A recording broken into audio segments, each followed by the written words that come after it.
Hello, anyone out there actually listening?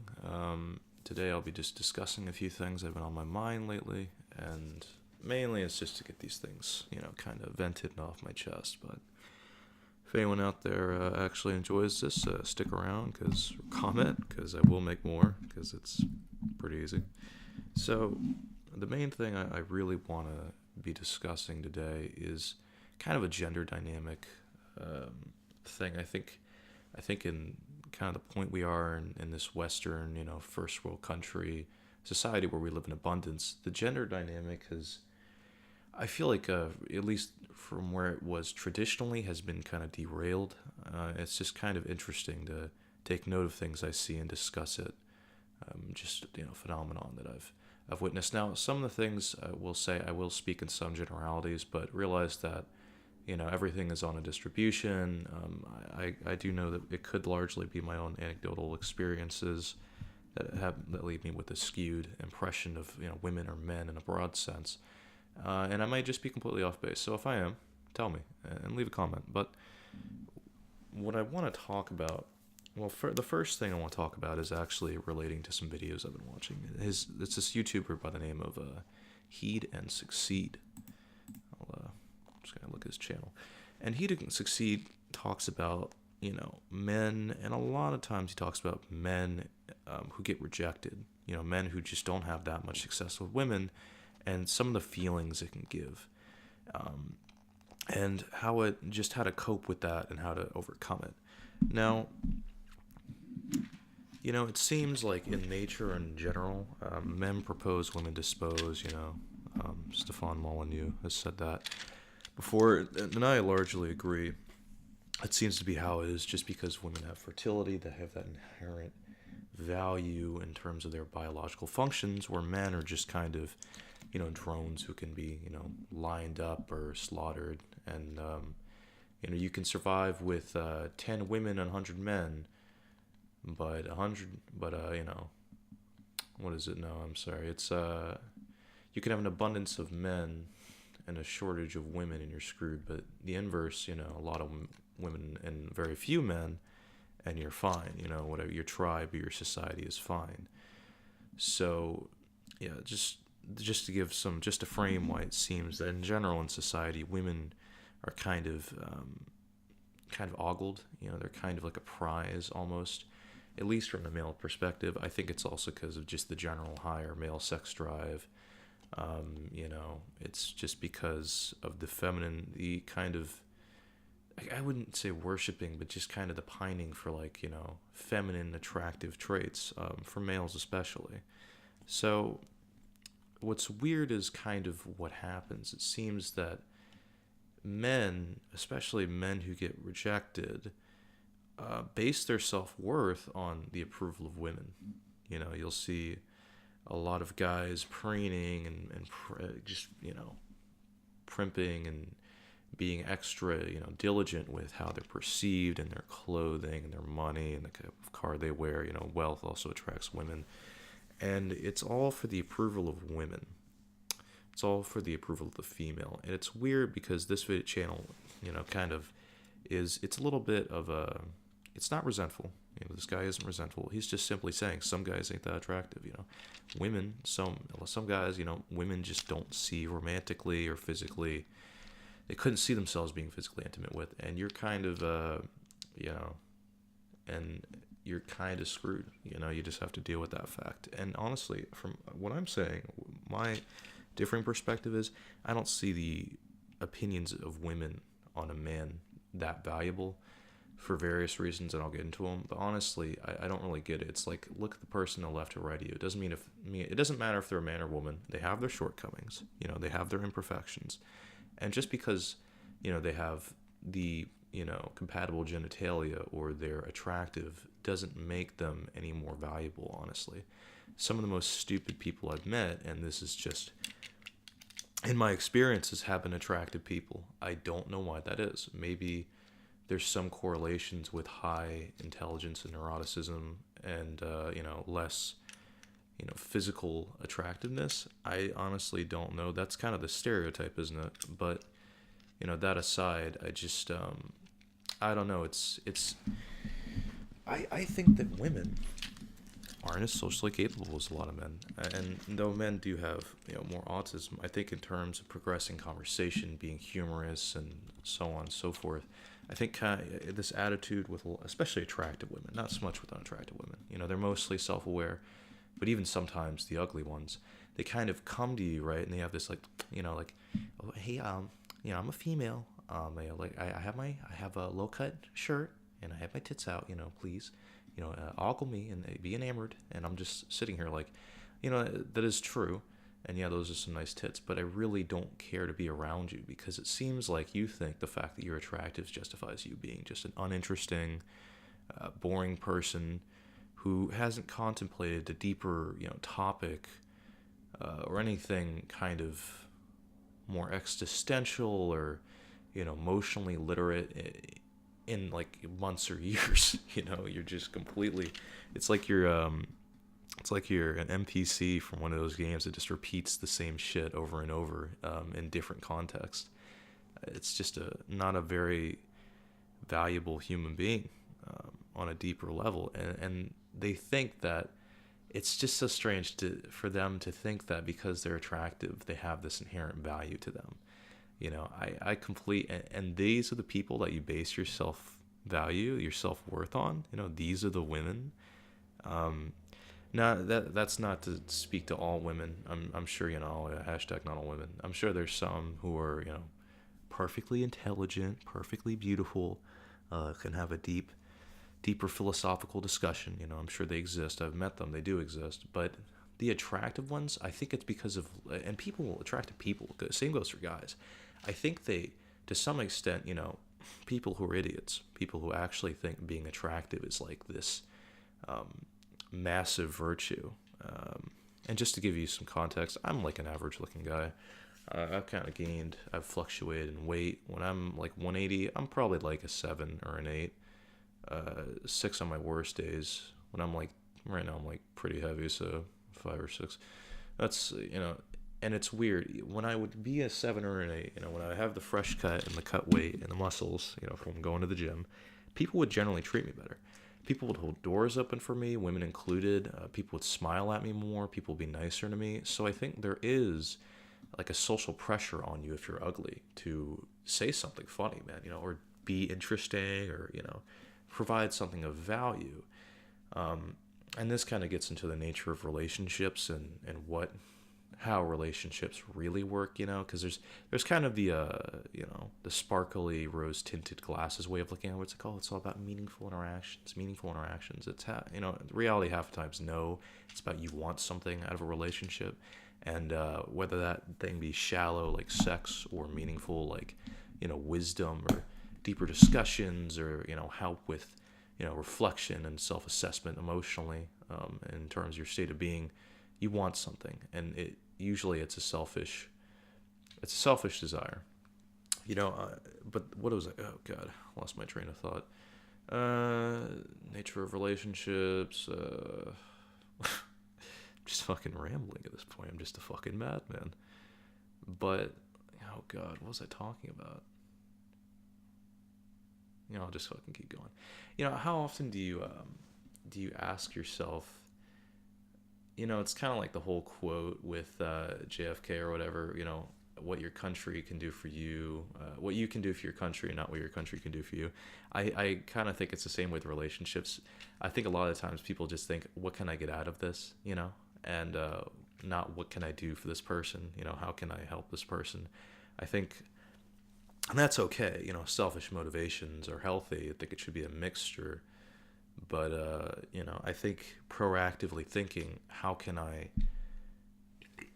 impact this person's development in a positive way? If we did that more often, even to strangers, you really don't know what one positive interaction can do for a person. It can change their day, it can change their week, and, in a snowball effect, it could maybe shift them in the right direction, kind of bring them from a negative, just pessimistic way of perceiving others. It could shift their life. Recently I was kind of reflecting on the needs of people, and how they don't really change. I was reading this book, I think it was called Raising Cain, the emotional psychology of boys. It's kind of a parenting. It's slanted towards parents and young adults who have gone through the schooling system and have struggled with the things that a lot of young boys do. And it was kind of just talking about the emotional needs of young boys. Like to be loved, to be respected, and to be valued.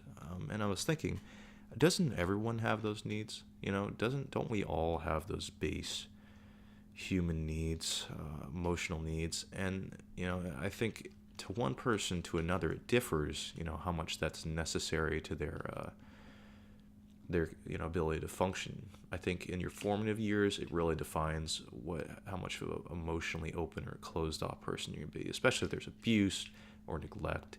Those people, I think, though they may not feel pardon me, they may not feel or fathom or be as sensitive towards their own needs. The big three. The value, the respect, and love. I think they're still there. And some people, if they're raised, being never hit, constantly respected and taught to respect others, those people have much higher standards of interaction and living. And it's interesting because I think those who may have been in a rougher household or childhood, I think they have an advantage practically because real life it's a harsh place that isn't going to conform to your sensitivities. You're just going to be faced with things that suck, faced with things that make you uncomfortable, and you just have to deal with that. Your feelings in a lot of these situations are not relevant in any way. And that's not to invalidate how you feel. If a manager curses at you, if a manager yells at you, if if a fellow volunteer at an event makes derogative jokes or speaks to you rudely, you can engage in the confrontation, but what is more beneficial, just to drop it and to have more emotional body armor, or to engage in it? And possibly, maybe the severity of what they're doing or saying just makes you look, affects your social standing, and then it just turns into this kind of relapsing effect where it's like, not only was I insulted, but I complained about being insulted or being made a mockery of, and then I got punished in a sense. It's like when people are oversensitive and you're like, dude, what the hell? That's just, imagine their perspective. Like, okay, so my sensitivities and my feelings don't have any value, and also I've lost the respect of people. That's why people being emotionally vulnerable openly in a social setting, it's just not that common. It's not that common, and it's not common for good reason. There's just too much risk. And I think it's more common to see people be emotionally vulnerable if they're a woman. I think women are seen as more sensitive, which I think in terms of how emotionally volatile and their psychology, from what I can gather, to an extent they are, especially with the hormone fluctuations in mind. And this is another standard. Whereas men, you can be, especially around fellow-minded, emotionally literate, mature men, you can be vulnerable, but in an open social setting, you just don't know what kind of values those people have, how they'll react to it. I think it's getting better now, though. I think a man crying openly in public, 10 years ago, 20, 30 at the most, it's just odd. It was just kind of awkward, and if not shamed. But this comes back to what I think I was talking about, standards. I think, because of this kind of, I'm a female, here my breast, it kind of has females have a generally lower bar to reach, whereas men, we don't really have that. Well, some do, but most don't, and we don't really have that kind of lower bar, bottom of the barrel. Just lower standards. You're perceived as higher based on the fact that you're a female with breasts, and that's just based on that. I'd say most of my interactions with women, they just aren't as profound. The most profound things I've ever heard, actually no, there are older women who have impacted me deeply, but younger people, and I say there's more older women. I say the ratio to older women and men who have impacted me deeply are about the same. I see a lot of wise older women. I think they are this is getting into IQ distribution, and remember generalities. Don't get offended. You're okay.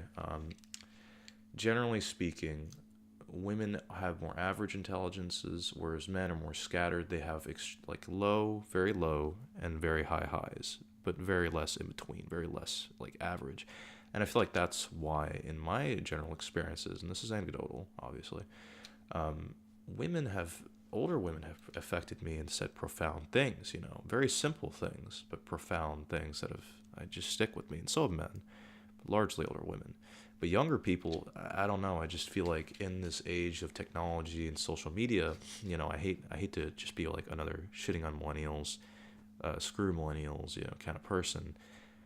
I don't want it to come off as that, but really the self obsession, the narcissism, the sensitivity while being insensitive. I think it's real with a lot of these young women, especially the ones who know they're attractive. I just don't. The vibes I get, we're vibrational creatures. Watch Heat Succeeds video. I'll link this channel. I'll link a specific video, maybe. Really, I don't know, man. I just don't get. I get low standards from women socially, interacting. Once I get beyond the, oh, haha, hey, you're attractive, let me be nice to you, which sometimes I don't even do that.